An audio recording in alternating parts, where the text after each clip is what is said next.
bad. Right?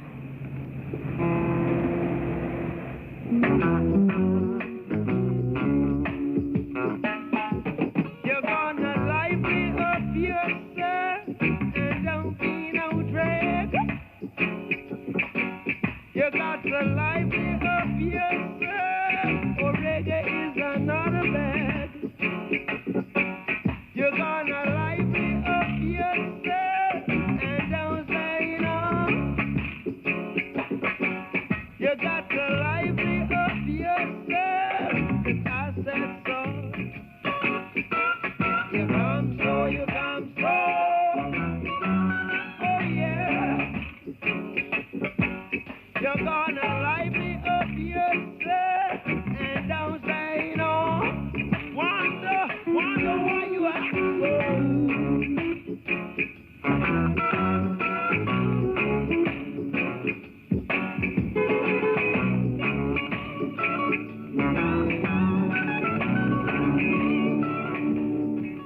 In the early hours of this morning, at British time, the body of Bob Marley was laid to rest in a mausoleum in his birthplace, St Anne's, in the north of Jamaica. He was just 36 when he died of cancer 11 days ago. Thousands of Jamaicans lined the streets to watch it pass, and it was a remarkable climax to what was surely the most extraordinary funeral ever given to a pop singer. But then Bob Marley was no ordinary pop singer, as Robin Denslow reports. It's been a peaceful funeral demonstration so far, but suddenly the police are tear gassing the crowd. We don't yet know why. Tear gas exploding up behind me now. He might not have been surprised, but there was a little trouble, even at his funeral. As he said to me, it's not we against the system, it's the system against we. You know, hated violence.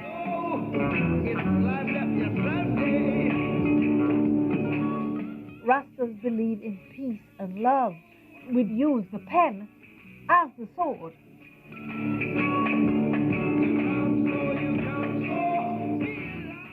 The police was carrying Bob Marley's coffin out of the stadium. It was quite amazing because, I mean, you know, he would never have tolerated anything like that. That's why I stayed away, because I didn't want to be in a carnival. You see, I didn't want to be at a funeral where his children are jumping up and down on the stage, dancing and all this kind of thing. And it's supposed to be your father's funeral. He had become a commodity, even in death.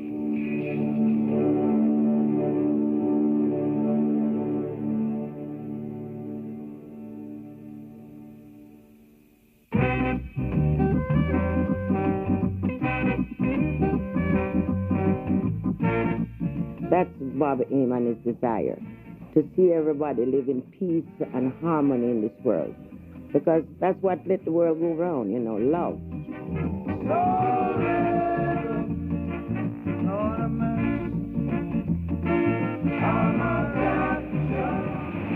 Oh, yeah?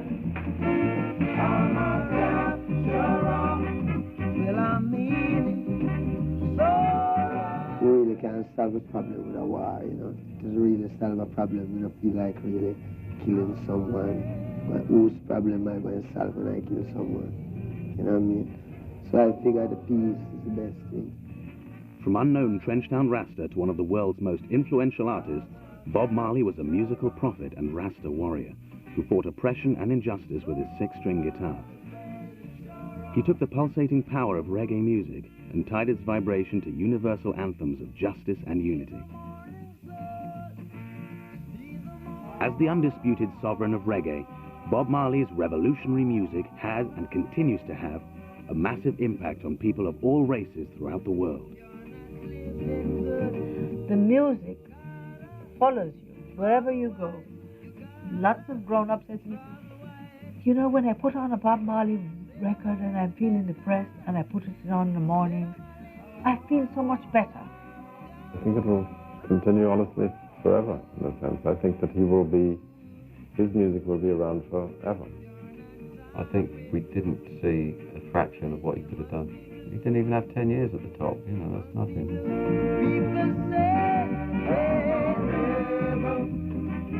There are so many contradictions about Bob Marley's early life, that it is difficult to know what to believe. Strip away the beautification of an icon, and you're still left with half-truths, myths, and untruths. Jamaica was just awakening to freedom after 3 centuries of British colonial rule, when Robert Nesta Marley was born in a tiny rural shack to 19-year-old Cedella Malcolm and Captain Norval Sinclair Marley. He was an Englishman, a white man. His work was doing field work in the mountain as a supervisor for the ex-soldiers. He was well liked here. Bob's mum, she was from like a poor family in Jamaica. His dad was from a rich family, like old school white Jamaican family, and he left her the day after they got married, apparently. I wouldn't want to really say on camera what he said about his brother, but slavery was a very painful thing. The white landowners abused women, and women were just there, African women are there for their pleasure, and whether they marry or not marry, they have a child, and then they take no responsibility, and then they go away, and so it's all in the past. It's not important. But, out of all of this pain, out of all of the mess, a rose can grow. He didn't know his earthly father, but he knows the Almighty so much. Bob was a man that he took personally, like God was his dad. The way they used to be. Don't tell no lies. One and all got to face reality now. Though I tried to find Bob Marley's exact birth date may never truly be known. His passport, issued in 1964, lists his birth date as April the 6th, 1945. But searches by Jamaican archivists have yet to produce a birth certificate. His Rastafarian brethren greet this news with a sage nod, believing that Marley, like Emperor Haile Selassie of Ethiopia, was never born, and therefore could not die. Bob Marley was a poet. He's not a prophet. He's not a saint. He's a human being. He would be very embarrassed by all this prophet saint rubbish that they're trying to put on him and all of this stuff. He did want a better world, and if he thought he could do that, he would go to great lengths. That's why he did stand on stage with a gun wound, put himself in a position where he could very well have been shot. If that makes him a saint, because if he had been shot, then it would have been Saint Bob, wouldn't it? I mean, the real Saint Bob. People believe that Bob was a prophet. I know Bob was a messenger. I won't stress his head about he's a prophet.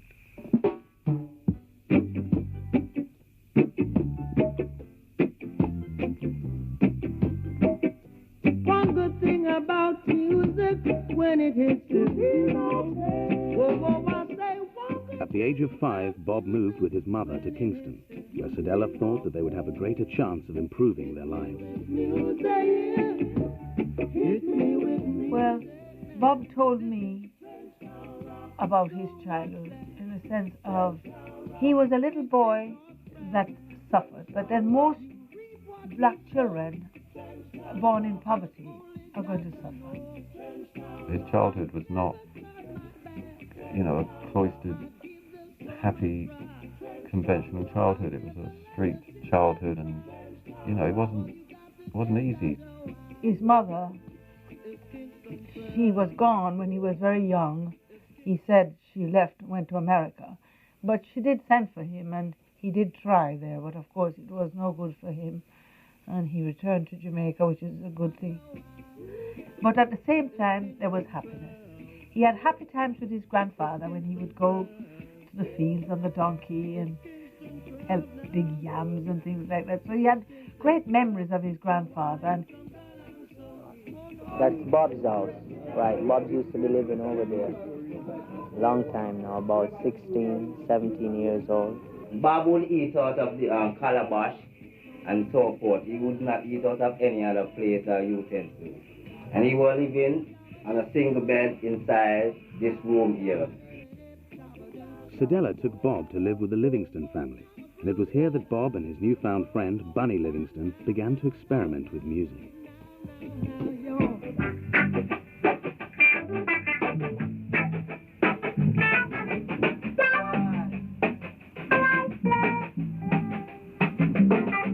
Bunny, father, was living with Bob's mother. They was like man and woman, you see? So Bob come into the house where mother was living with Bunny. So my Bunny was really good friends, you see? So my understanding that Trenchtown, people were singing every day, people was making music, and all these things was happening. But you see, Bob was very different from most of the musicians that were in town. You see, Bob had a part of the country in his life already, which in most of the musicians in the town, they haven't been to country. They don't know what it's about. All his aim, his desire was in music, nothing else, you know, nothing else really that he was interested in. Besides, you know, music, that was his main thing. Bob finished school at 16, and Peter and all of them, very young age. They did not go on to further education.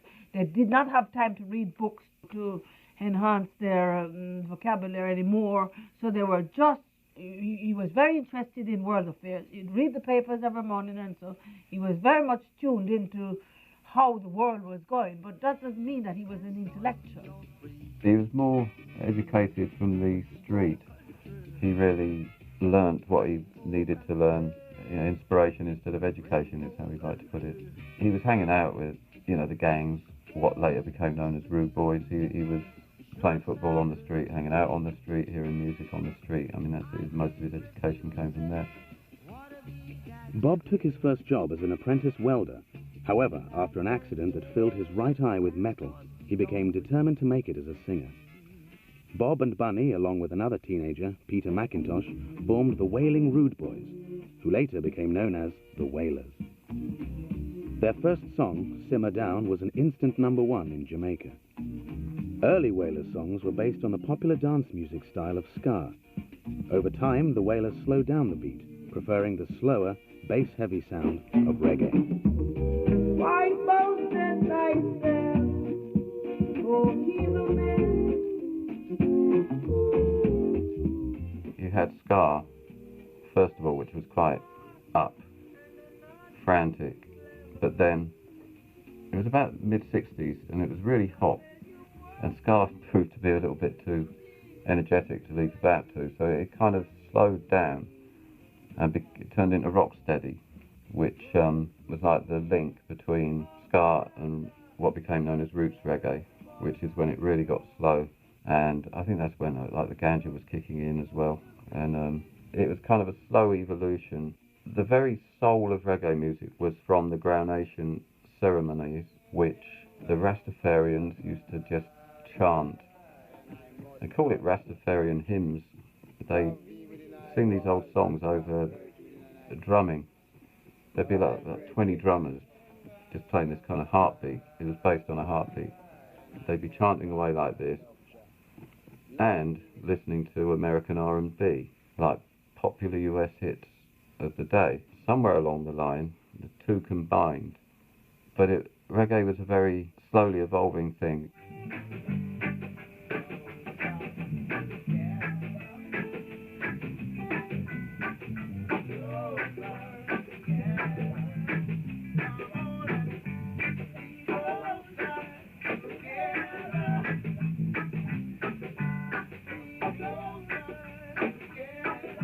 Bob Marley started off understanding the ska days, ting, ting, and then go to the rocksteady, you know, and then the reggae slow down, yeah. And it's like, you play reggae music in Jamaica those days, it's like you're calling the police, because reggae music starts to play amongst a lot of Rasta people. A lot of people say it's devil music, and you can't play reggae music. The other change was more spiritual than musical. After the 1966 state visit of Ethiopian Emperor Haile Selassie to Jamaica, the Wailers became deeply involved in the Rastafarian movement. Bob and the Rasta elders prophesied that Jesus would come again, but in another name. He believed that the powers of the West were being deceived by looking for the Redeemer in the name of Jesus.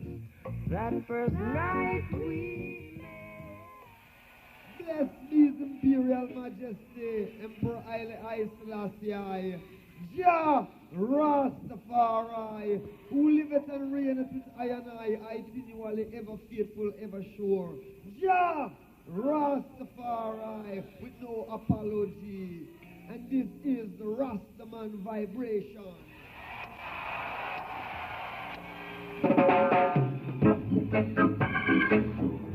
Rasta is something from the heart.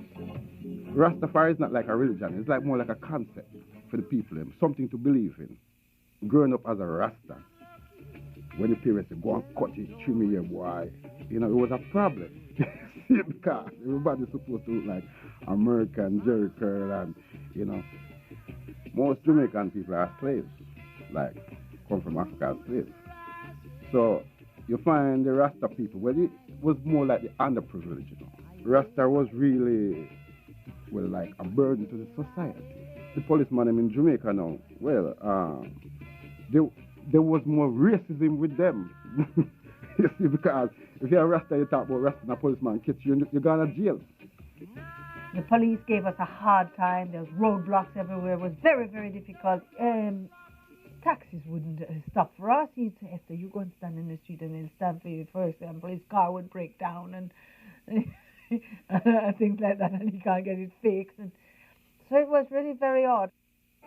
Rastafarianism is very popular in Jamaica, yet in Canada, the United States, it has a bad reputation.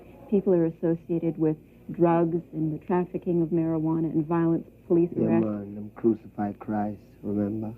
Christ was a Christian and them crucified Christ, is not what it is. No, but let's go back to the facts. People have been arrested, and Rastafarians in Toronto, for example, have a very bad reputation. When I mean, you know, I wouldn't say that the Rastafarians have a bad reputation. I would say people give the Rastafarians bad reputation because the Rastafarians, all of these things happening before the Rastafarians even start coming to Canada anyway around here. But the things that are very obvious are things like the way you look, right? To most people who are very conservative in dress, you look quite strange. Plus the fact that you advocate smoking marijuana. Yeah, I'll show you this now. Could they tell God that it's not legal? No, but they couldn't tell God that it's you not have a legal. very strong religious belief, but other people don't necessarily share that. And what they see are the obvious things. And isn't it, in fact, true that many Jamaican people get involved in the trafficking of marijuana and therefore get the bad reputation associated with Rastafarians? People get trafficking. You see, I don't really know anything about those parts of life, you know. All I know about is Rastafari, you know, and try bringing this truth to the people. What the people do with them life, I don't really know about that. I know about my own. There you are, crying again, your loveliness will cover your shame. There you are, you're taking true love, and while you're taking true love, you give them the blame. Music producer Lee Perry was Jamaica's answer to Phil Spector. In 1969, he recorded a series of sessions with the Wailers. Perry, believing the masters to be his, took them to London and sold them. For 10 years, he said they worked and worked and worked and never had a penny. All their music was pirated. Lee Perry had already been quite successful in his own right. He already had a reputation as a nutcase. It was traditional that the producer took all the money and the artist basically got a pittance. And this happened with the Wailers for some years. They had to go through what every artist in Jamaica has to go through, which is getting ripped off stupid. The Wailers were furious, but ironically it was this betrayal which brought them to the attention of Esther Anderson and her partner Chris Blackwell of Island Records.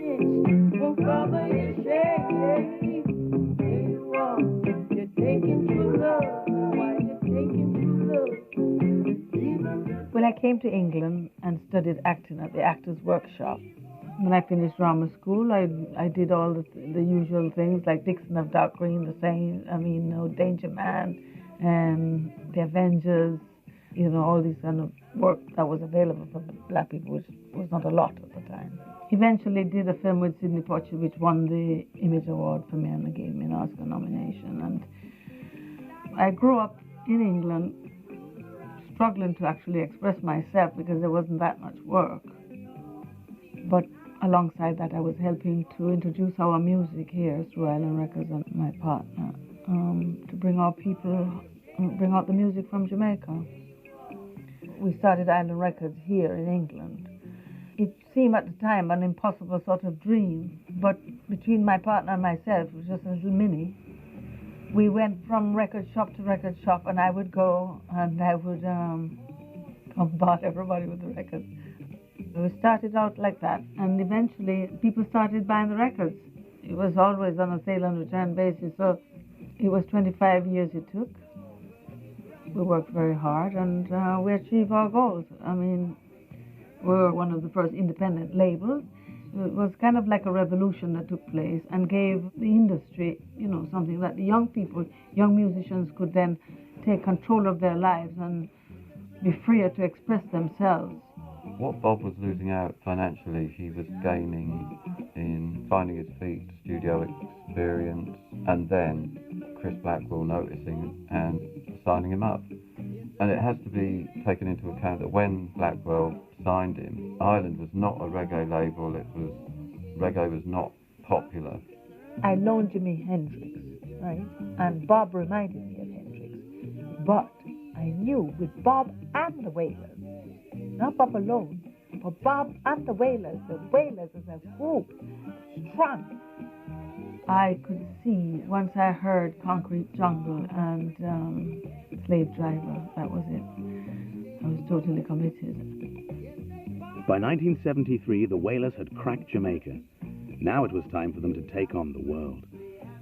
They were signed to Island Records, and for the first time, a reggae band had access to the best recording facilities.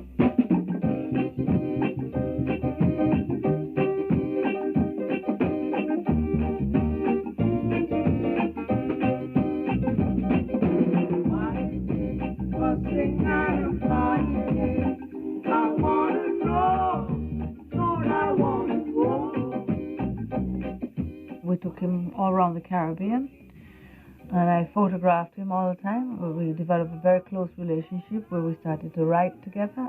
Bob was very beautiful to look at, to photograph. He was just what the white world wanted.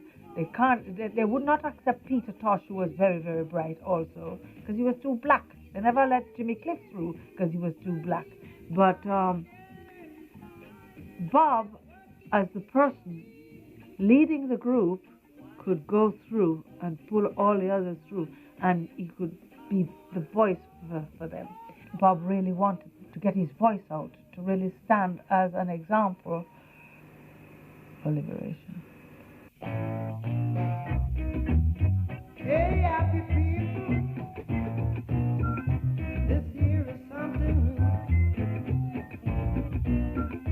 I know you're gonna like it. The first album released with Island was 1973's Catch a Fire. When Island released the first album, Catch a Fire, with the zipper lighter, for about a year and a half, it didn't sell. I mean, it didn't even sell enough to cover the recording session. And so basically, I knew that I had the answer. I said to him, if you smoke, you shouldn't be ashamed of it. It is part of your culture.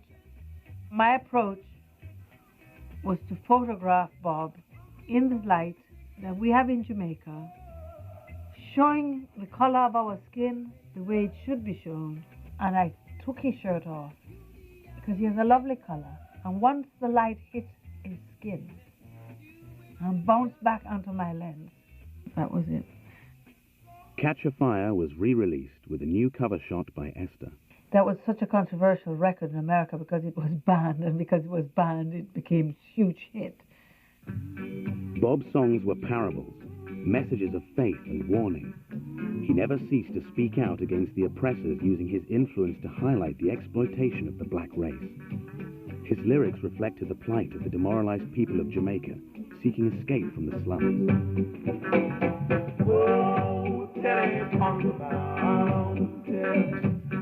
The way Jamaica is, you have one television station at those days, yeah? And most people listen to the radio, or you buy the paper. Some people couldn't afford the paper. So a lot of people can get the message where they want to hear through the music. If you go to Jamaica and you look around, you can see what Bob's talking about. You see, you don't have to guess. It's not like a dream. It's not, some people write and they write like fairy tales. You have to check the Bob was a poet also, you know. At times he called me a slave driver because I was always pushing him to write. And said, come on, let's write a song. And so basically I encouraged him to take his guitar with us everywhere we go. And so we would go around the island, so he'd bring his guitar and he'd do the reggae rhythm and the song would be gone. It wasn't very hard to write songs because it was what was happening around us.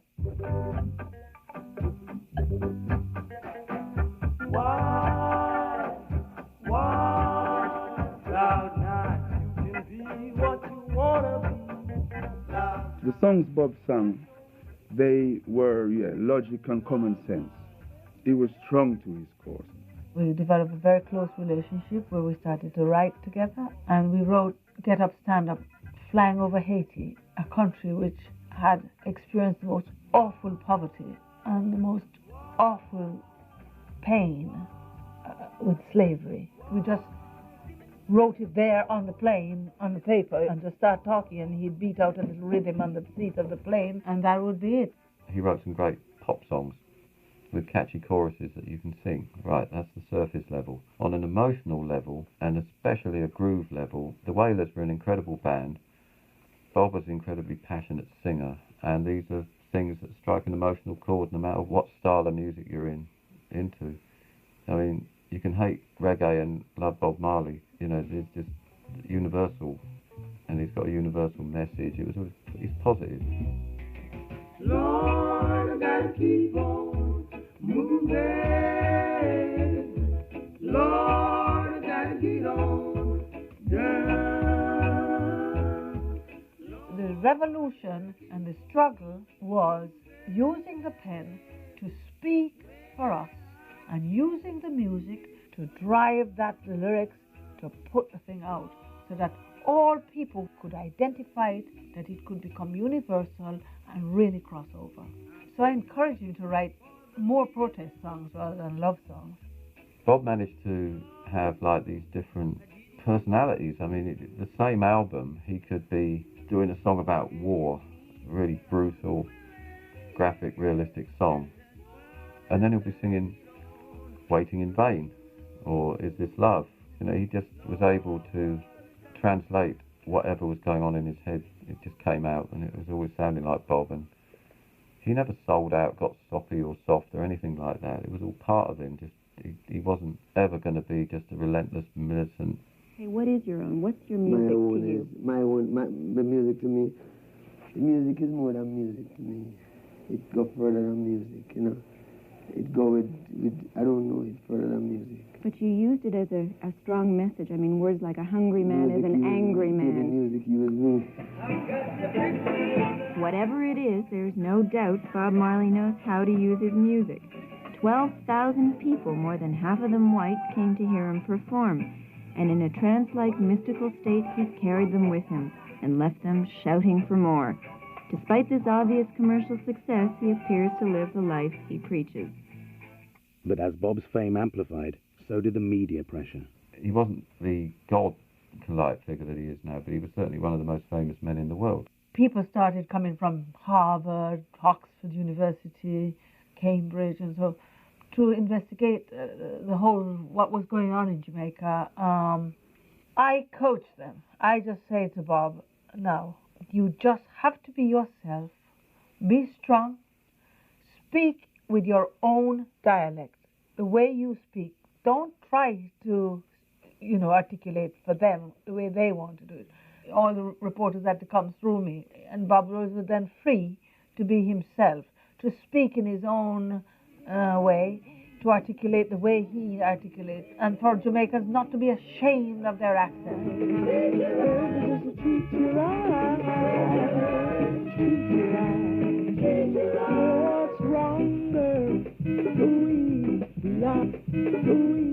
He didn't get a good time from the press.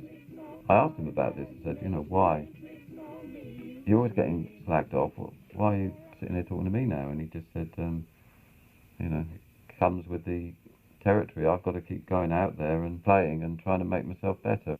The first tour went to America, but still people were calling him, talking about weird hair and savages or whatever. I asked him too if he ever got sick of trotting out the same set every night.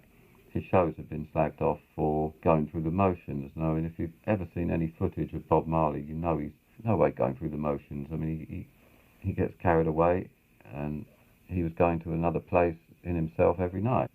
He was up there with the rock idol. You know, he could play in Los Angeles, and the front tables would be the Stones, and you know, the rock royalty come to check him out, and not put off by the fact that he was a ghettoized reggae artist. By 1974, the Wailers had fallen apart.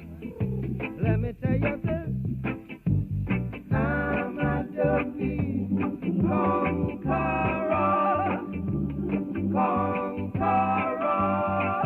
I think the Wailers split up because Bob was getting all the attention. That's Tosh. I mean, Tosh wanted to be Bob.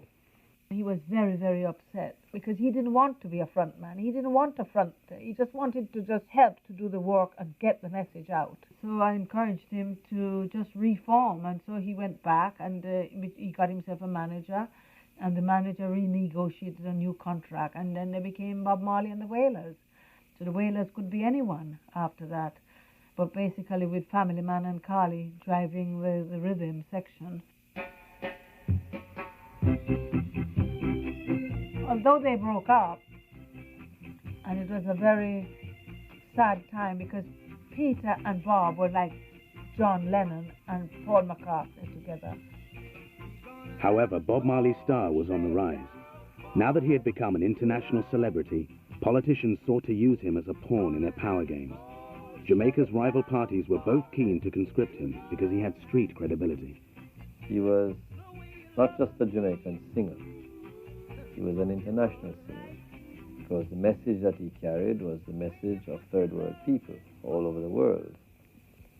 In doing so, of course, he helped to put Jamaican music on the map internationally. He's also very significant, I think, because he's one of those rare figures that come along perhaps once in a generation, who by some chemistry of themselves, their own genius, takes what is up to them, just a folk form, and makes it a part of the universal art of the world. But Bob Marley wanted nothing to do with party politics. Yet when he was approached by the then Jamaican Prime Minister Michael Manley offering to stage a free concert, he agreed. On the night of the 25th of November 1976, assassins crept into Bob Marley's home and opened fire. I picked up the newspaper and I couldn't believe it. It said Bob Marley shot. 5 gunmen came in and splattered the room. I got him on the phone in Nassau, and he started to tell me in detail what had happened, how they'd come in, these men, and shut up the house, and him and the musicians and his manager. And it was never, found out by the police who did it, but like I say, it's a popular theory that it was organised by the same guy, Siegel, who, when Bob died, got a posthumous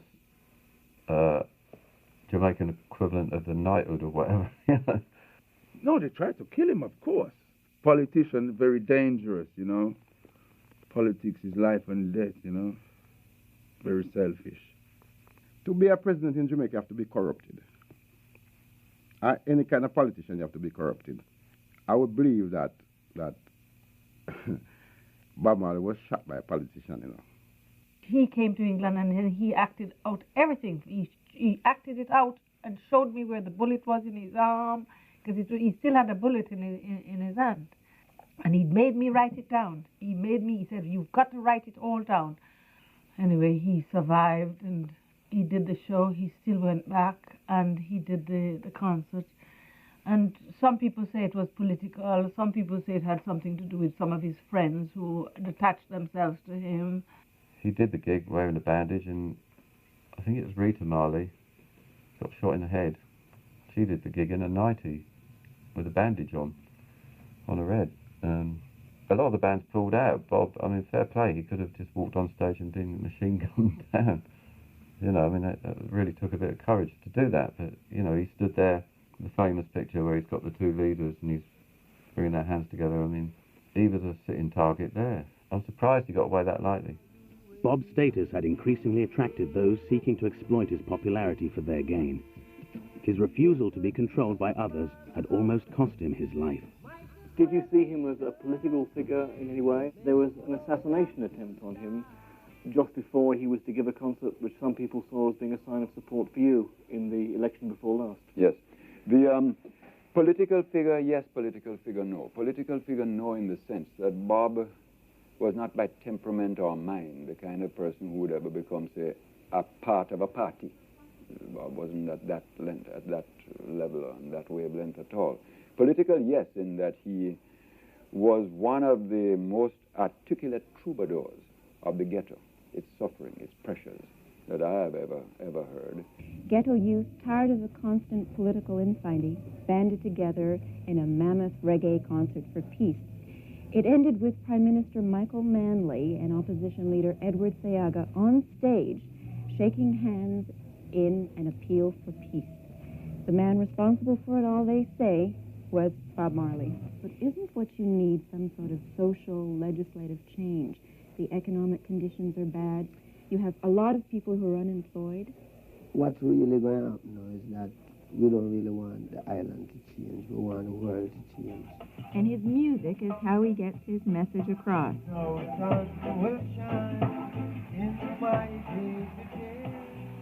After the attempt on his life, Bob Marley exiled himself to London for 18 months.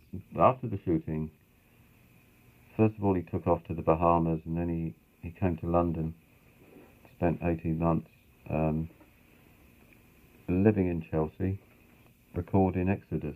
We wrote I Shot the Sheriff in his flat, and finished Get Up Stand Up also here, and from here we did all the way for him to go into the recording. I cooked for them and take it. So the place has got memories. He adapted very easily to what was going on in Britain, because I mean he chose to live in London when the punk thing was exploding. Mick just lived down the road here, and Bianca and Marion and all of us were all very close. I introduced Bob to Mick in the street down there, and Bianca came up, rushed up. She came home, and Mick was Esther just introduced me to a musician she just brought from Jamaica. Bianca ran up here and come to meet Bob, and was just so amazing. And they actually came to the speakeasy to the gig and screamed. Bianca was at the back screaming Rastafari and everything. It wasn't that he was the name that made him the person, you know. He was a person before the name, you know. He's a strong person. It's not a person you would say, who's that over there? You would know that there's someone over there who is like a strong person, you know. He had that kind of energy. Oh, Bob, if you wanted to work, he's ready to work. Of course, he was a disciplinarian. If something was wrong, he would have a go. At the studio at BBC, there was a young show-off lady, and she was behaving very bad. This is where I learned from Bob Marley. The lady was smoking a cigarette in the electrical part round the back. A old man came and said, could you hold the cigarette? The lady told him, you know, very bad words, where to go. I just heard Bob come and tell her off, in the right way. You know, he asked her, is it your name on this or is it my name? You know, properly. And I felt embarrassed for her, you see, and I walked off.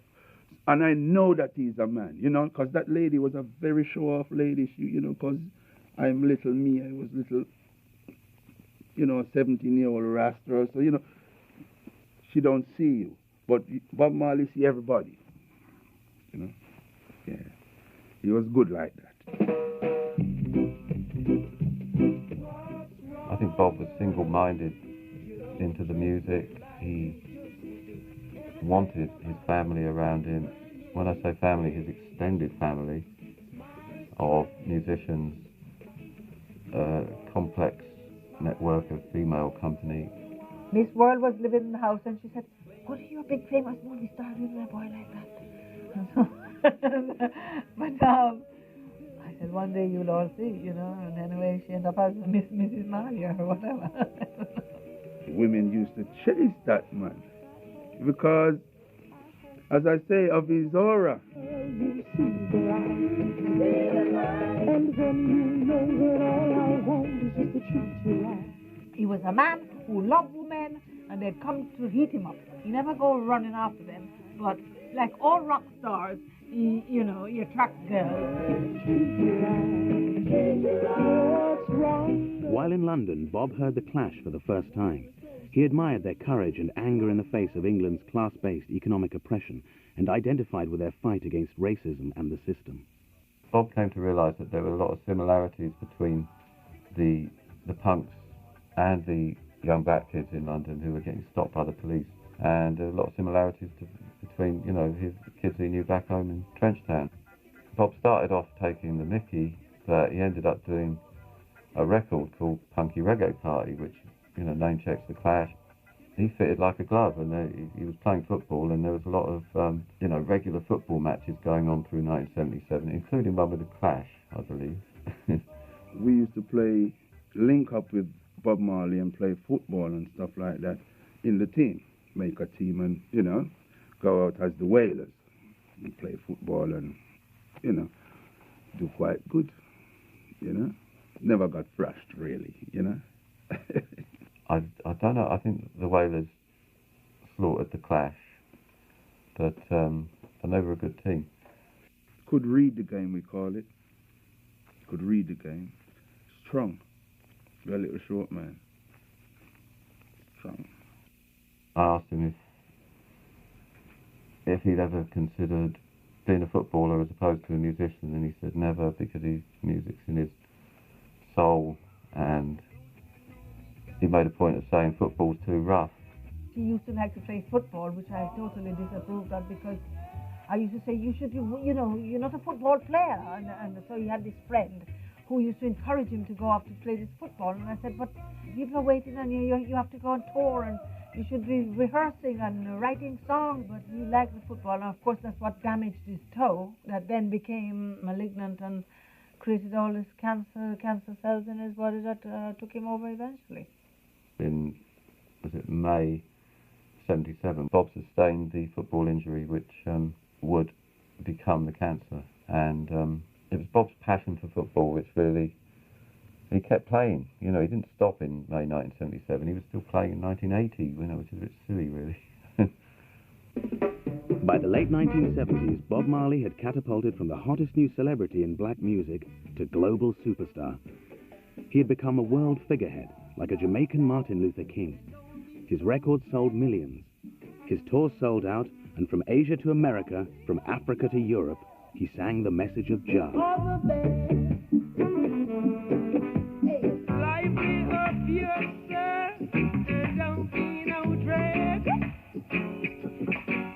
You got to liven up yourself, or reggae is another bag. You're gonna liven up yourself, and don't say no. But despite his fame, he never lost touch with his own humanity. The interesting thing about him is that as he grew in stature, as he became a millionaire, for example, one often wondered, will he tend to go soft, to become gimmicky, to try to appeal to a more commercial market by compromising his statement. And instead he remained absolutely uncompromising. The range of his interests grew, so that he would sing of Zimbabwe as well as Trenchtown in Jamaica. But the concern remained absolutely the same, uncompromisingly the same. The money didn't change Mr. Marley. I think that it changed the people around him. No matter how much money you may have, you're going to leave it anyway, so. He's not somebody that really worshipped money and things like that, or fame. I remember once he took the pair of jeans off of the washing machine and had lots of sizes, and he didn't even know that his trousers pocket was got all his money in it. And just, it didn't even matter to him. But yet he never had any money either. And in a way, when he was sick, he kind of lived in some sort of terrible poverty. What do you do with the money that you make? Do you take it back to Jamaica? Do you give it to the people? Give it away. You give all your money away? All the time. How do you survive? Oh, Rastafari is God. How do you feel the people of Jamaica see you as a musician? See me, the people of Jamaica have to see me. We show the people of Jamaica Rastafari. No. Do they like you? If the people like me, the people love I. The people love and the people make art. The influence which our father have on music is that him bring the people vibe to the world, and to use music not only to make money or entertain, but to educate and enlighten people.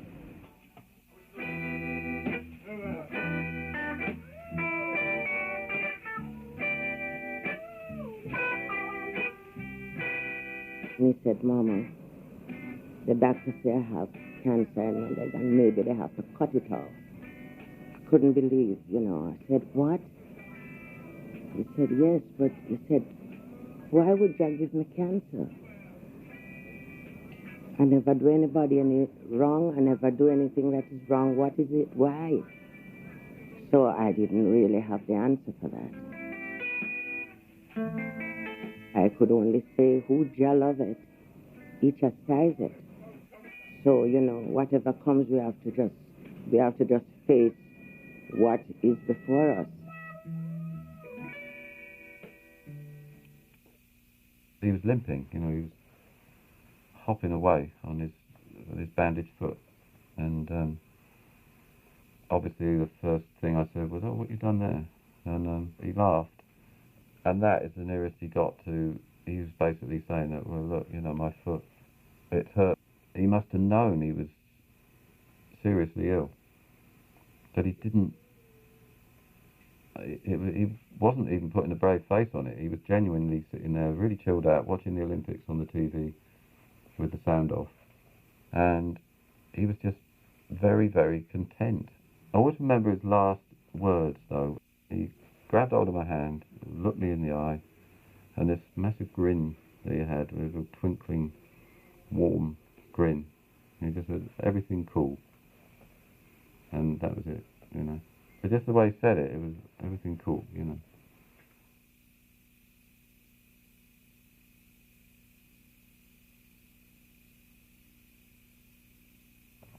I heard that he passed away. You know, it was terrible. I was in Jamaica when it happened, and I phoned here in London, and I couldn't believe it. I was totally shocked. I mean, I would never have in a million years thought that that would be the last interview and a year later he'd be dead. I don't think he should have been made to do that last American tour, because, you know, you've got photos of him in 77 with the bandage, and here he is in 1980 still wearing the bandage, which was basically a permanent fixture in that period. So I don't know why he was forced to do that last tour. He looked really knackered when I saw him. I think the kind of people he had around him, he was not advised properly. The record company should have taken better care of him. But there was nobody intervening for Bob, as far as I know. The friends that Bob had around him by then was a very dark energy. He had some bad elements around him that was not helpful to his growth or helping him to really sort this problem out. And he was overworked, you could say, because he was touring very hard and he should have had a holiday. I just think that the people around him just didn't take any care, and they know it, and they know how I feel about it, especially one who knows exactly who he is, and I'm talking to him now, and I hope that he watched this documentary, that he can see it. Because he had a big influence on Bob, and so they could have done something more for him instead of these people out of I don't know where they came from saying that they know how to cure cancer. And when it was too late, he goes to Germany, and it was too late. The treatment in Bavaria wasn't recognised by the American Cancer Society at all. This was kind of renegade, you know, holistic treatment almost. And I think Bob was believing, you know, willing himself to believe that he was getting better. Absolutely not the right care for somebody with that kind of money at that point in his life. He wouldn't go with traditional Western medicine because of Rastafarian belief. He was a deeply religious bloke. During his brief lifetime, Bob Marley had risen from the ghettos of Kingston to become one of the most influential and charismatic performers the world has ever seen. But what is so remarkable is how immensely powerful his music remains today, how undiminished his message is, and that it still resonates so deeply. I don't have words to really talk about Bob Marley for the good that he have done. He's really a prophet. No doubt about that.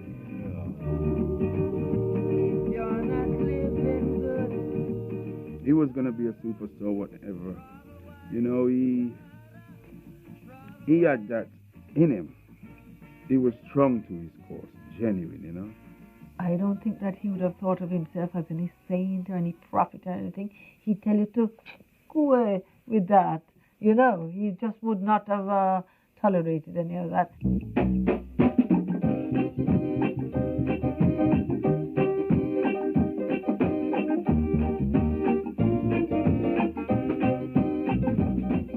Bob's one of the most influential figures of the 20th century. If he hadn't done what he did, the world would be a much poorer place.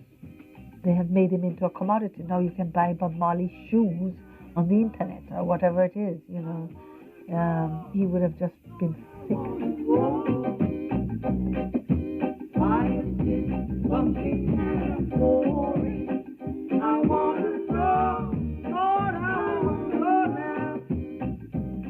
Spirit is spirit, and it's not something you can see or hold, you know, but you just feel. I can always feel him, because right now he's here. My father means to me just being a father, really, you know, and a teacher. But it's a teacher through actions more than words. Bob had a lot more to offer. I think we only really saw the start of it. If he was still around now, I'd love to hear what he'd be doing.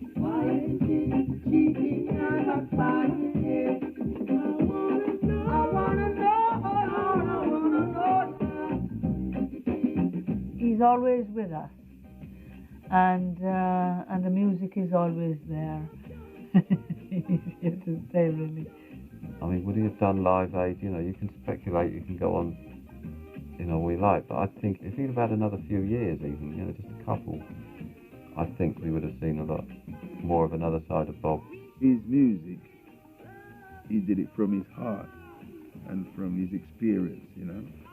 The fact he'd gone back to Africa, which is like the big thing that Rastafarians wanted to do, Bob was in a position to do it, and he was not only in a position to do that, he could go back to Africa and make a difference there. I think we didn't see a fraction of what he could have done. Musicalism was freedom and justice for all people, you know, especially for African people too. Freedom of Africa and justice of Africa. Yes. Bob couldn't have lived to a nice old age and enjoy his children, his grandchildren, and be around with us and still be jamming. As we say, one of these days I'm going to stop playing music. I won't sing no song no more. You know, just put the trumpet up. You know, see, but the trumpet is still blowing, Bob.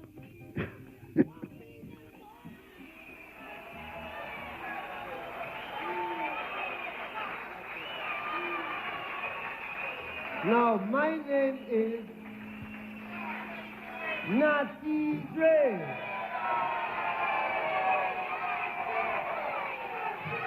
Natty Dre. Positive vibration. Natty Dre. Positive vibration. Natty Dre. Positive vibration. Ja Rastafari. Ja Rastafari.